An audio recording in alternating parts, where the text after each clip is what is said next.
अत्यधिक बारिश और तूफान की वजह से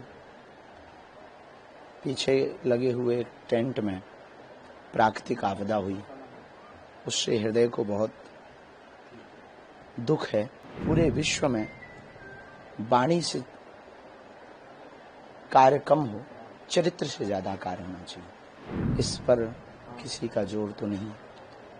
गोस्वामी जी कहते हैं, जन्म विवाह मरणगत सोई, जहीं विधि लिखा सो तहीं विधि होई।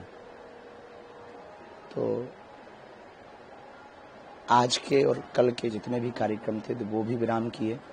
बड़ी शांति तरीके से, सहज तरीके से सब लोग उत्सव को मना रहे हैं। चूंकि पूर्ववत सभी संगीत व विशेष कार्यक्रमों को स्थगित कर दिया, साधारण सबको सीताराम करके हम जो आ रहे उनको राम राम करते हुए मिल रहे हैं।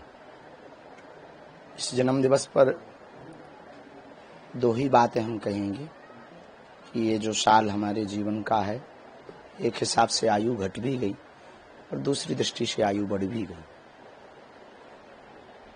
इस वर्ष की जो पदयात्रा है 7 नवंबर से 16 नवंबर तक, वह पदयात्रा केवल और केवल हिंदू एकता के लिए, सनातन को बचाने के लिए, भेदभाव, जात पात, छुआछूत, ऊंच नीच और जातिगत अभिमान से ऊपर उठाने के लिए, इन सब से, छुआछूत से ऊपर उठें लोग, भेदभाव से ऊपर उठें, जात पात से ऊपर उठें, राष्ट्रवाद के प्रति समर्पित हो गए। इस भाव को लेकर के इस वर्ष पदयात्रा हम करेंगे। दूसरा, जन्म दिवस पर जीवन है, नित्य जन्म होता है। जब भी जागते हैं तब नया जन्म है, नूतन जन्म है। पाश्चात्य संस्कृति के हिसाब से जन्म दिवस ना मनाएं, कैंडल बुझाकर नहीं, दीप जलाकर के जन्म दिवस मनाएं। यही भारत के सभी युवाओं को हमारी प्रेरणा है और संदेश। अत्यधिक बारिश और तूफान की वजह से पीछे लगे हुए टेंट में प्राकृतिक आपदा हुई, उससे हृदय को बहुत दुख है। कल से ही मन बहुत प्रसन्न नहीं। वसुधैव कुटुंबकम, सब हमारे अपने हैं। इसी कारण से सभी कार्यक्रमों को विराम किया है, क्योंकि सब हमारे अपने हैं और पूरे विश्व में वाणी से कार्य कम हो, चरित्र से ज्यादा कार्य होना चाहिए।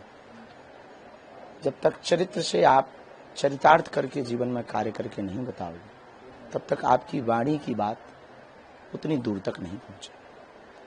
इसलिए हम अपने सभी शिष्यगणों को, बागेश्वर धाम के प्रियजनों को, सभी अनुयायियों को पूर्ववत भी हमने कहा था, घर बैठ कर के हनुमान चालीसा का पाठ करें, भगवान से प्रार्थना करें, हनुमान जी से प्रार्थना करें कि हम हिंदुत्व और हिंदुस्तान की सेवा करते रहें।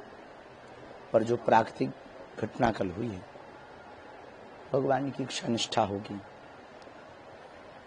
इस पर किसी का जोर तो नहीं। गोस्वामी जी कहते हैं, जन्म विवाह मरणगत सोई, जहीं विधि लिखा सो तहीं विधि होई। तो